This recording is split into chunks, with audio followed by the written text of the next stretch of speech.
ভাইয়া, কি বলছেন এসব? আমার খুব ভয় করছে, আমাকে যেতে দিন প্লিজ। বলে মিম গেটের দিকে পা বাড়ালো। পেছন থেকে আরিফ তার হাত টেনে ধরে বলল, চলে যাচ্ছ, যাও। পালাচ্ছ, পালাও, কিন্তু যত দূরেই পালাও তুমি কিন্তু আমারই। আমি যতটা শান্ত, তোমাকে ছাড়া আমি ততটাই ভয়ঙ্কর।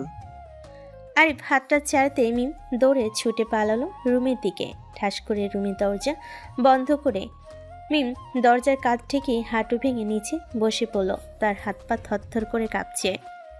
কি হচ্ছে এসব? মিম কিছুটা আরিফকে পছন্দ করলেও সে কখনো এমন কিছু আশা করেনি মোটো। মিমের কিশোরী হৃদয় আরিফের মোহমায়ে আটকে গেছে, কিন্তু তা সে কি করে স্বীকার করবে আরিফের কাছে?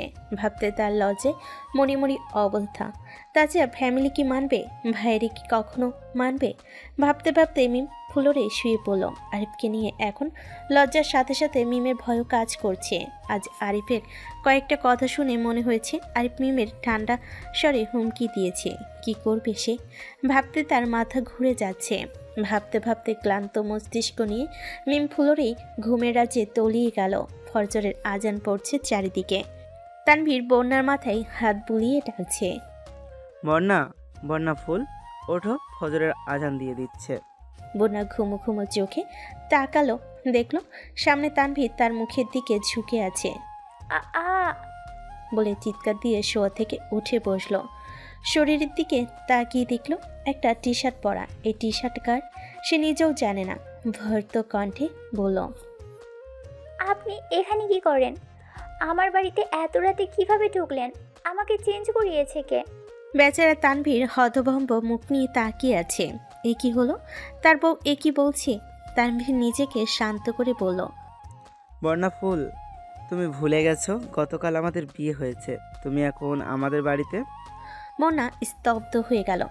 ঠিকই তো, সে তো এখন খান বাড়িতে। তানভীর তার স্বামী।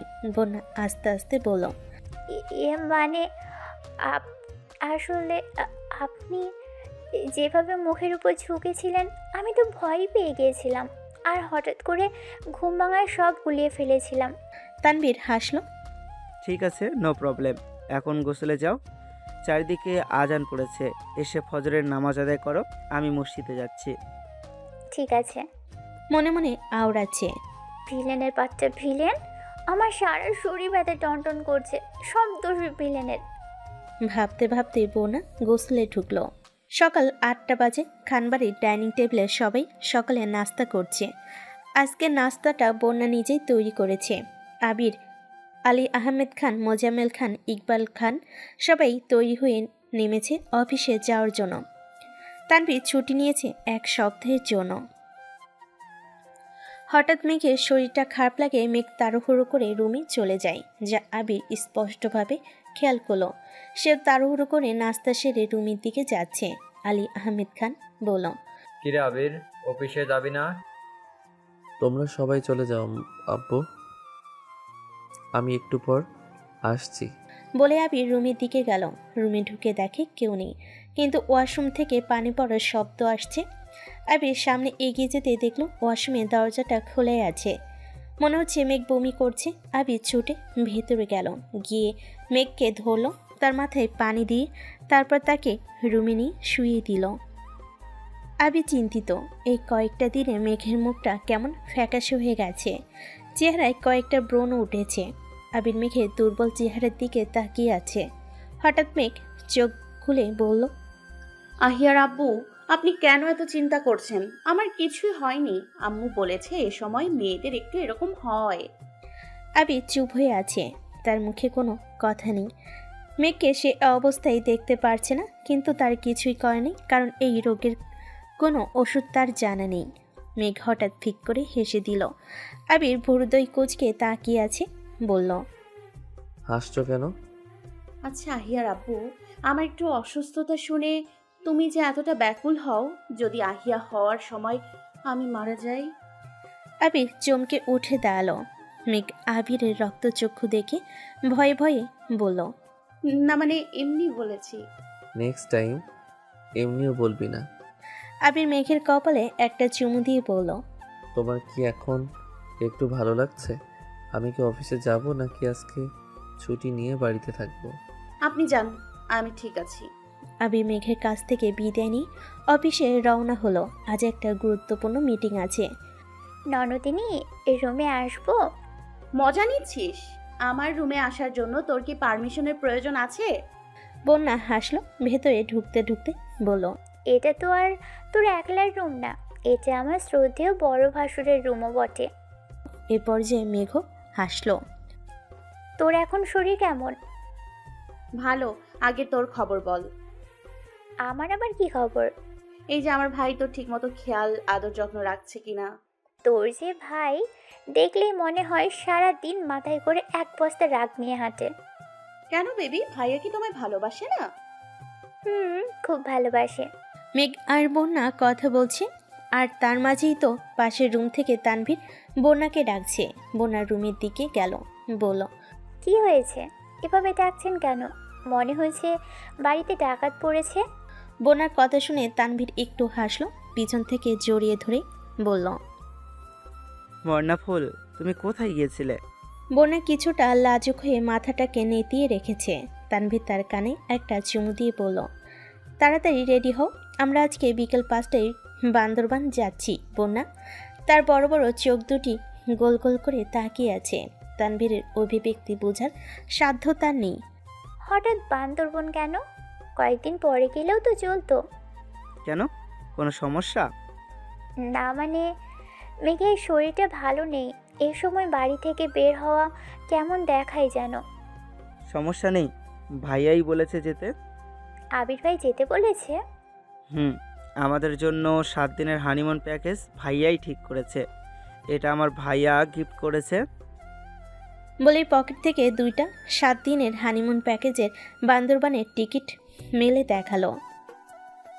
বন্যা মৃদু হাসলো, বলল, আমি মনে হয় পৃথিবীতে প্রথম নতুন বউ যে ভাসুরের হাত থেকে হানিমুনের টিকিট পেয়েছি। বিকাল 3টা বাজে। মিম সোফার রুমে বসে টিভি দেখছে। তখনই বাইকের শব্দ পেয়ে ঘাড় ঘুরিয়ে বাইরের দিকে তাকালো। তাকিয়ে দেখলো আবির এসেছে। আবির ভাইয়াকে দেখে সাথে সাথে টিভিটা অফ করে দিয়ে নিজের রুমের দিকে ছুটল। আবির ভাইয়া দেখলে নিশ্চয়ই এখন ধমক দেবে, বলবে, দুপুরবেলা টিভির রুমে কি করছিস? মালিয়া খান, হালিমা খান, আকলিমা খান, মেঘ ও আদি সবাই যার যার রুমে রেস্ট নিচ্ছে। নিচে কাউকে না দেখে আবির সরাসরি নিচের রুমের দিকে গেল। যাওয়ার সময় তানভীরের রুমটার দিকে চোখ পড়ল। দরজাটা ভিড়ানো। তানভীরের সাথে একটু দেখা করা প্রয়োজন, কিন্তু এখন তো সরাসরি আর তানভীরের রুমে ঢোকা যাবে না। এখন তানভীর ছাড়া ওই রুমে বন্যাও থাকে, তাই আবির নিজের রুমের দিকে গেল। আবির রুমের দরজাটা মৃদু ধাক্কা দিল। সামনে তাকিয়ে দেখল বিছানায় তার মেঘ শুয়ে শুয়ে উপন্যাসের বই পড়ছে। কিন্তু একই মুখ বই পড়ছে আর কাঁদছে কেন? আবির ছুটে গেল মেঘের দিকে। কি হয়েছে তোর মেঘ? মেঘ আবিরের শব্দ পেয়ে চোখ তুলে তাকালো। আবির মেঘের রক্তলাল চোখের দিকে তাকিয়ে উতলা কণ্ঠে জিজ্ঞেস করলো, কি হয়েছে তোর? কে কি বলেছে বল আমায়। কি রে, কথা বলছিস না কেন? মেঘ আবিরকে জড়িয়ে ধরে ফুপিয়ে ফুপিয়ে কেঁদে দিল। আবির তো মেঘের কান্না দেখে স্তব্ধ হয়ে গেছে। কি হয়েছে তার মেঘের? কেন সে এভাবে কাঁদছে? আবির বারবার মেঘকে জিজ্ঞাসা করছে, কি হয়েছে তোর? বলবি তো? অসুস্থ লাগছে? ডক্টর ডাকবো? কি রে বেক, কথা বল। মেঘ কাঁপা কাঁপা আঙ্গুলে উপন্যাসের বইয়ের দিকে দেখিয়ে দিল। আবির বইটাকে হাতে নিয়ে উল্টো পাল্টা করে দেখে বলল, বই? বইয়ে কি হয়েছে? কোথাও তো কিছু দেখতে পাচ্ছি না।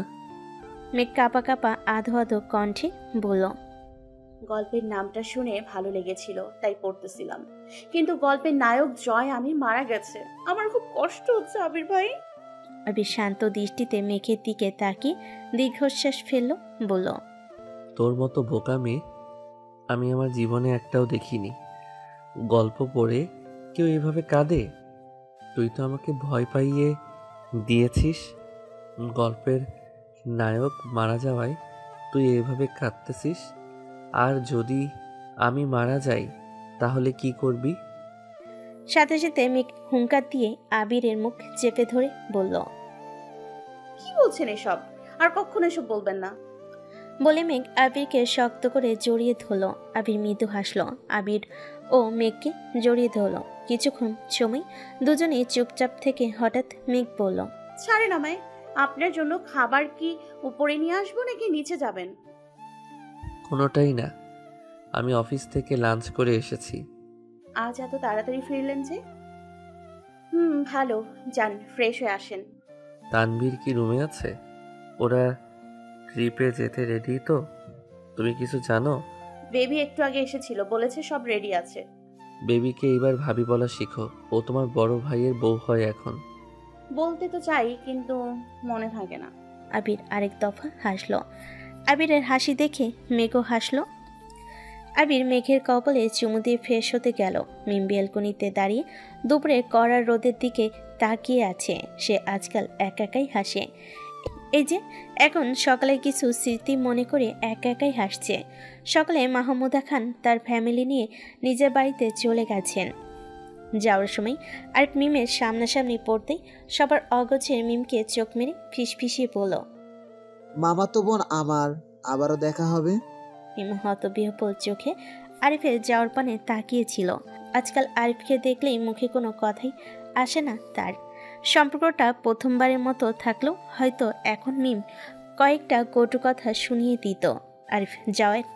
আরিফ যাওয়ার পর মিম অনেকক্ষণ দরজা বন্ধ করে নিজের রুমে ফ্লোরে বসেছিল। বাড়িতে তার নিজের লোকেরাই সবাই আছে, তাও আজ কেন জানি বুকের ভেতরটা ফাঁকা ফাঁকা লাগছে। মনে হচ্ছে কি যেন নেই, কেউ একজন নেই। এখন মিম বেলকনিতে দাঁড়িয়ে দুপুরের রোদের দিকে তাকিয়ে ভাবছে, যদি সে এখন দেখত আরিফ খান বাড়ির গেট দিয়ে ঢুকছে, এসে তাকে বলছে, মিম, তোমার জন্য মনটা ছটপট করছিল, তাই চলে এসেছি। মিম হাসলো আর মনে মনে বলল, কি বোকা বোকা চিন্তা ভাবনা হয়েছে তোর মিম? বন্যা, এই বন্যা, তোমার কি এখনো দুপুরে রেস্ট নেওয়া হয়নি? বেলা 4টে বাজে, 5টায় ট্রেন, আমাদের রেডি হতে হবে তো। আর একটু ঘুমোতে দেন প্লিজ, রাতে ঘুম হয়নি কাল।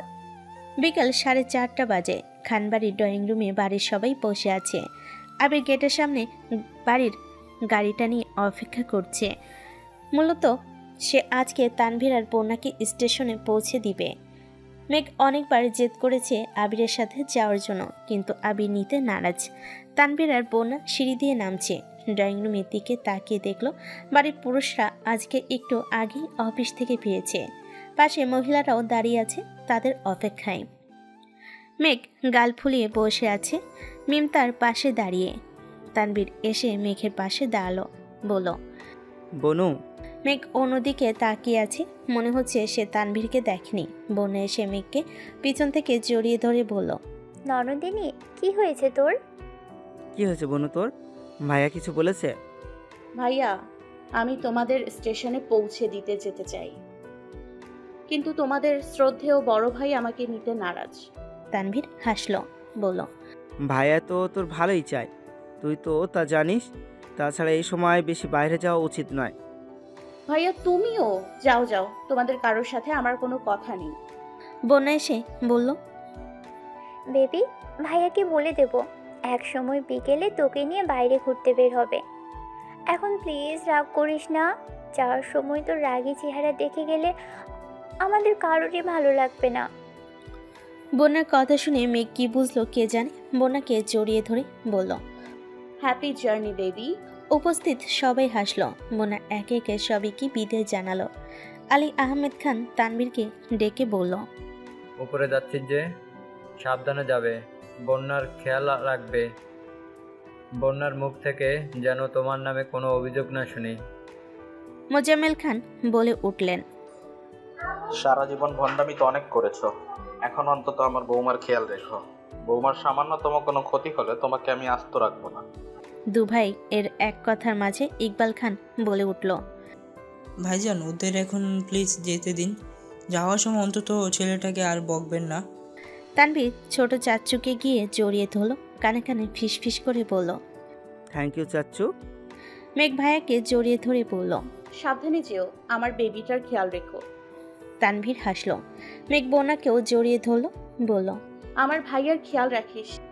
যথাজ্ঞা ননদিনী। তানভীর বন্যা বাহিরে এসে দেখলো আবির গাড়ি নিয়ে অপেক্ষা করছে। তানভীর ড্রাইভিং সিটের পাশে বসতে চাওয়ায় আবির ইশারা দিয়ে বলল পিছনে গিয়ে বন্যার সাথে বসতে। আবিদের গাড়িটা মুহূর্তেই খানবাড়ির গেট পেরিয়ে চলতে থাকলো। মেঘ মালিয়া খানের কাছে গিয়ে বলল, আমার কফি খেতে ইচ্ছে করছে, প্লিজ আমি নিজে বানিয়ে খাই। একথা শুনেই হালিমা খান ছুটে আসলো।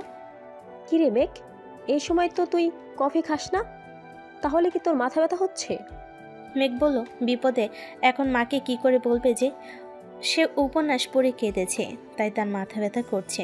অবশ্য যাওয়ার আগে আবির বারবার জিজ্ঞাসা করেছিল যে মাথা ব্যথা করছে কিনা, সে কফি করে আনবে কিনা, কিন্তু মেঘ আবিরকে তা জানায়নি। বর্তমানে আবির ব্যবসার কাজে অনেক বিজি থাকে, তাই মেঘ চায় না তার সামান্য কোনো সমস্যা আবিরকে জানিয়ে টেনশনে ফেলতে। হঠাৎ মালিয়া খানের কথাই মেঘের ধ্যান ভাঙল। কি রে আবার কি ভাবছিস?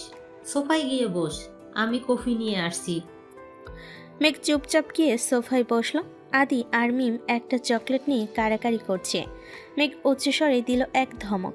কি রে মিম, তুইও কি ছোট হয়ে গেছিস? চকলেটটা আদিকে দে। মেঘের ধমক শুনে মিম আদিকে চকলেটটা দিয়ে দিল।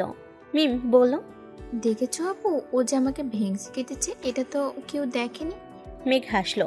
মিমকে কাছে ডেকে বসিয়ে বলল, আবির ভাইকে বলবো তোকে অনেকগুলো চকলেট আর গিফট এনে দিতে। মনে থাকে যেন। মালিয়া খান কফি এনে মেঘের হাতে ধরিয়ে দি বলল, শুধু কফি খেলে হবে না, পর ডিম দুধ খেতে হবে। আমার নাতির পুতি যেন তোর মতো কঙ্কাল না হয়। মেঘ বলল, বড় আম্মু, তুমিও কি তোমার ছেলের মতো কথা বলছো? কি হচ্ছে মেঘ মামুনির? মেঘ আলী আহমেদ খানের কাছে গিয়ে বলল, আব্বাজান সবাই মিলে কি শুরু করেছে দেখো। কেউ আমাকে কঙ্কাল বলছে, কেউ আবার বলছে আমাকে মেডিকেলে বেচে দেবে। মোজাম্মেল খান এসে রাজভারী কণ্ঠে বলল, কার এত বড় সাহস আমার মেয়েকে মেডিকেলে বিক্রি করে দেবে? বড় ভাবি, তোমার ছেলেকে সামলাও, আমার মেয়ে মোটেও কঙ্কাল না। বলে মেঘের অগোচরে মুচকি মুচকি হাসলো। হালিমা খান এসে বলল, তোমাদের আদরের মেয়েটা ঠিকঠাক খাওয়া দাওয়া করে না, দিন দিন শুকিয়ে কাঠ হয়ে যাচ্ছে। রাত 9টা বাজে। আবির বাড়ি ফিরে রুমে ঢুকে দেখলো মেঘ বিছানায় ঘুমিয়ে আছে। মেঘকে এত তাড়াতাড়ি ঘুমিয়ে যেতে দেখে আবির মেঘের কপালে গলায় হাত দিয়ে দেখলো জ্বর আছে কিনা। না, জ্বর নেই। আবির ফ্রেশ হয়ে এসেও দেখে মেঘ ঘুমাচ্ছে, তাই সে নিচে চলে গেল। নিচে মালিয়া খান, হালিমা খান, আকলিমা খান সবাই একসাথে গল্প করছে। পাশে মিম বসে টিভি দেখছে। আদি মাঝে মাঝে মিমের হাত থেকে রিমোট কেড়ে নিচ্ছে, সেটা নিয়ে আবার দু ভাই বোন মারামারিও করছে। আবির সবাইকে এক নজর দেখে রান্নাঘরের দিকে গেল, কফির জন্য গরম পানি বসাতে যাবে। তখনই মালিহা মির্জা ডেকে বলল, কিরে আবির, কখন আসলি? আর আমরা সবাই এখানে থাকতে তুই কেন কফি করতে যাচ্ছিস? সমস্যা নাই আম্মু, তোমরা গল্প করো, আমি করে নিতে পারবো। এই কথা শুনে মালিহা খান সকলের সাথে আবার গল্পে মনোযোগ দিল। আবিরকে নিচে দেখে মিম আর আদি কিছুটা শান্ত হয়ে গেল। আবির তার মন মতো কফি বানাচ্ছে। কফির হাতে উপরে যাওয়ার সময় বলল, আম্মু, মেঘ কি রাতে খেয়েছে? না, সন্ধ্যাবেলা বলল ভালো লাগছে না, তাই উপরে চলে গেছে। ঠিক আছে, ওর খাবারটা প্লিজ উপরে পাঠিয়ে দাও। আবির, তুমি ওপরে যাও, আমি নিয়ে আসছি। তোমারটাও কি ওপরে নিয়ে আসবো?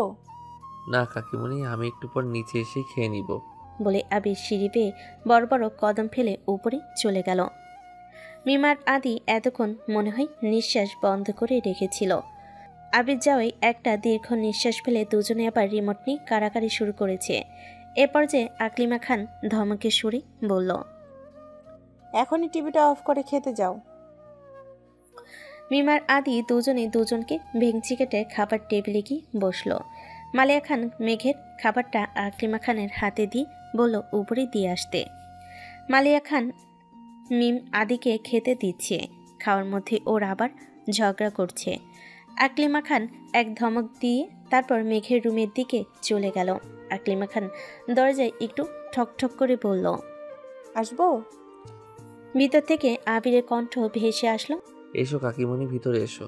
আকলিমা খান দরজা ঠেলে ভেতরে প্রবেশ করে দেখলো আবির খাটের একপাশে হাতে ল্যাপটপ নিয়ে অফিসের কাজ করছে, পাশে মেঘ বিভোরে ঘুমাচ্ছে। আকলিমা খান পাশের টেবিলে খাবারটি রেখে মেঘের মাথায় হাত বুলিয়ে দিয়ে বলল, আবির, ওকে ডেকে খেয়ে নিতে বলো, না খেয়ে ঘুমাতে দিও না। আবির শান্ত কণ্ঠে বলল, ঠিক আছে কাকিমণি। আকলিমা খান চলে যেতে আবির মেঘের মাথায় হাত বুলিয়ে বলল, ম্যাম শুনতে পাচ্ছেন? মেঘ কিছুটা নড়ে চড়ে অন্যদিকে ফিরে আবার ঘুমিয়ে গেল। আবির মোহনীয় কণ্ঠে আবারও বলল, ম্যাম। মেঘ একটু নড়ে চড়ে সেই চিরচেনা কণ্ঠে জবাব দিল, আবির ডাকে মেঘের ঘুম না ভাঙাই আবির মেঘকে কোলে তুলে বেলকনির সোফাতে নিয়ে বসালো। হঠাৎ মেঘ চোখ খুলে হতভম্ব হয়ে গেল। আবির কখন এলো আর সে সোফাতে কি করছে? আবির শান্ত দৃষ্টিতে মেঘের হতভম্ব মুখের পানে তাকিয়ে আছে। মেয়েটা একটু পাগল না, অনেকটাই পাগল। পাগল না হলে কেউ সোফায় কিভাবে আসলো সেটা নিয়ে এখন ভাবতে বসে। হাসছেন কেন? ভাবছি। কি ভাবছেন? ভাবছি তোর মতো আরেকটা বউ থাকলে আমার পাবনা যাওয়া কেউ আটকাতে পারবে না। মেঘ গোল গোল চোখ করে আবিরের মুখের পানে তাকিয়ে আছে। কি বলছে এসব আবির ভাই? তার আরেকটা বউ? এসব ভাবতেই মেঘের মুখশ্রী কালো আধারে ঢেকে গেল। আবির আবারও হাসলো, বলল, সাথেই আমি তোকে তার কাটা বলি। মেঘ গাল ফুলিয়ে অন্যদিকে তাকিয়ে আছে। আবির খাবার মেঘে মুখের সামনে ধরে বলল, অনেক কথা হয়েছে, এবার তো খেয়ে নে। মেঘ কিছুই বলছে না, বেলকনির বাইরের দিকে তাকিয়ে আছে। আবির মেঘের চুমুক ধরে টেনে তার দিকে ফিরালো, কিন্তু একই এত সামান্য ব্যাপারে মেঘ কান্না করছে। আবির শুনেছে এসময় নাকি মেয়েদের মুড সুইং হয়, তাই কি মেঘ এমন করছে? আবির মেঘকে কাছে টেনে মুখে জড়িয়ে ধরে পড়ল, সরি ম্যাম, প্লিজ রাগ কইরেন না। মেঘ আবিরের বুকে মাথা রেখে ফুপিয়ে ফুপিয়ে কেঁদে দিল। ওকে কিছুটা শান্ত করার পর আবির মেঘকে খাইয়ে দেওয়া শুরু করেছে। আজকাল মেঘ কিছুতেই খেতে চায় না, সব কিছুতেই অনীহা দেখায়, তাই ওকে খাওয়ানোর দায়িত্বটা আবিরেরই নিতে হয়। আবিরের এত যত্নের কারণে বাড়িতে বাকিরাও একটু নিশ্চিন্তে থাকে। অবশ্য দুদিন আগেও আবির মেঘের অসুস্থতা নিয়ে কিছুই জানতো না। মেঘের খাওয়াই অনীহা দেখে আবির খাইয়ে দিত। আবির মেঘকে খাইয়ে দেওয়া শেষে বিছানায় শুইয়ে দিয়ে বলল, এখানে চুপ করে শুয়ে থাকো, আমি নিজে যাচ্ছি। মেঘ আবিরের এক হাত ধরে টেনে বলল, প্লিজ তাড়াতাড়ি আসবেন, আমার একা একা ভালো লাগছে না। ডিনার করে চলে আসবো। বলে আবির মেঘের মাথায় হাত বুলিয়ে রুম থেকে বের হয়ে গেল। নিচে যেতে যেতে তানভীরকে কল দিল।